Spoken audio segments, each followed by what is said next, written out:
Thank you, Mr. Chairman. I want to begin by commending Senator Lugar on his service to our country. And what I'm about to say, I hope you'll take as a compliment. I've been watching you since I was in high school, and I mean that as a compliment. And growing up in Miami, foreign policy somehow found its way into our local politics, too. And I have a passion for foreign policy, partially by watching your career. And I'm just pleased that I got a chance to serve with you for 2 years on that on this committee. I also want to thank both of you for being here today and for your service to our country. I do that every time because I know how unrewarding the job could be at times, but how rewarding it can be at others. So thank you for being here. I want to say this report, I think, has really furthered our understanding of what happened in Benghazi, and I appreciate it.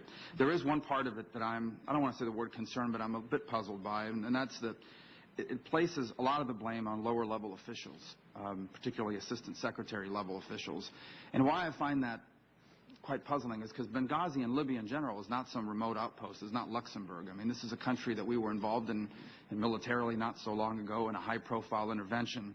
And so I'm curious because in page 5 of the report, the unclassified version, it talks about it was just not a priority for Washington. The special mission was not a priority for Washington when it came to security-related requests, especially those relating to staffing. So I want to understand who Washington is. And in that frame of mind, I think, Secretary Burns, I have a number of questions. I know that Secretary Clinton visited Libya in October of 2011. Did the security situation, the deteriorating security situation, come up during her visit there, whether with a country team or in her interactions with the Libyans? Well, Senator, I'm sure in general terms that it did. I wasn't on that trip, so I don't know specifically. I can speak to my own experience. I also visited Libya. In July, correct? I visited in July. I also visited in September after the attack in Benghazi. And so I can speak to my own experience. And, as Secretary Clinton has said, all of us as senior leaders in the department are accountable and responsible for what happened. And I certainly fault myself. I accompanied the remains of colleagues back after the attack in Benghazi. I had been in the Middle East on a trip and cut short a trip to Iraq to come back with them. And on that long flight home, I certainly had a lot of time to think about sharper questions that I could have asked, sharper focus that I could have provided. But on your visit in July or in the other September as well, did you go in July? September. I was in July. After the yes. attack, correct. Did that issue in specific come up? Did the folks on the ground there say to you, we're really worried about what's happening here with security? We've made a number of requests. There was no specific discussion of that. I did talk to Ambassador Stevens in general terms about the security situation, but we didn't talk about specifics at that time. Now, Secretary Clinton met with the Prime Minister of Libya in March. Do you know if the security situation came up in that meeting? This is in March of 2012. I'm certain it did. We certainly emphasized the importance of not only improving the security capabilities of the Libyan interim government at that time. We offered a number of programs to help them build those institutions, which remained one of the greatest weaknesses of the Libyan interim government. But that was a central feature, as it was in July when I met with the Prime Minister as well. But in that particular meeting, you don't know if that you're pretty sure that the issue came up. You just don't know the full context. I don't know all the details. Well, you met with the Deputy Prime Minister in June of this year. Did it come up in that meeting? It did, and again. What did they say? The focus there was on urging them and offering support for their development of security institutions, which at that time and to this day are still extremely weak. All right. Who in the department reviewed or was briefed on the cables that were sent from the Post in June and August of 2011 regarding the security situation? To what level did those cables get reviewed?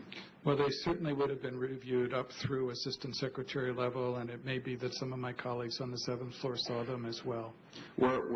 So beyond that level, were any senior beyond the assistant secretary level made aware of the repeated requests from the Post for extended or additional security? In particular, there were requests made in March and July of 2011. Do you know if beyond the assistant secretary level those requests were ever forwarded in a memo or in some other written document?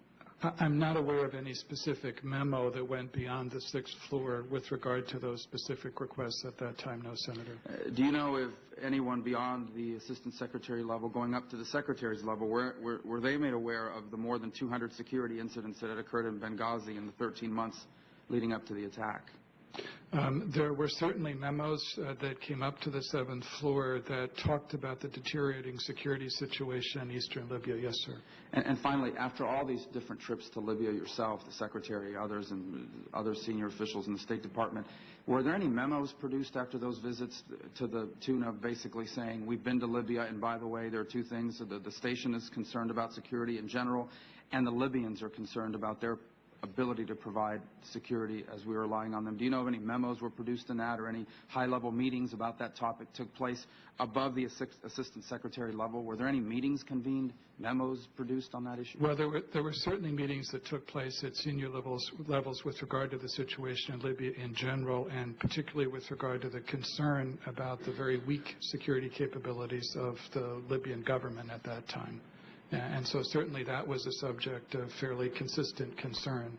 And as I said, we made a number of offers and on a number of occasions pushed the Libyan interim government to try to move, to accelerate their efforts to develop those institutions, which related directly to the security. So my last question is, beyond the Assistant Secretary level, there was a general specific awareness of a rapidly deteriorating security situation in Libya, of the repeated requests from the team on the ground for security, and of the inability of to...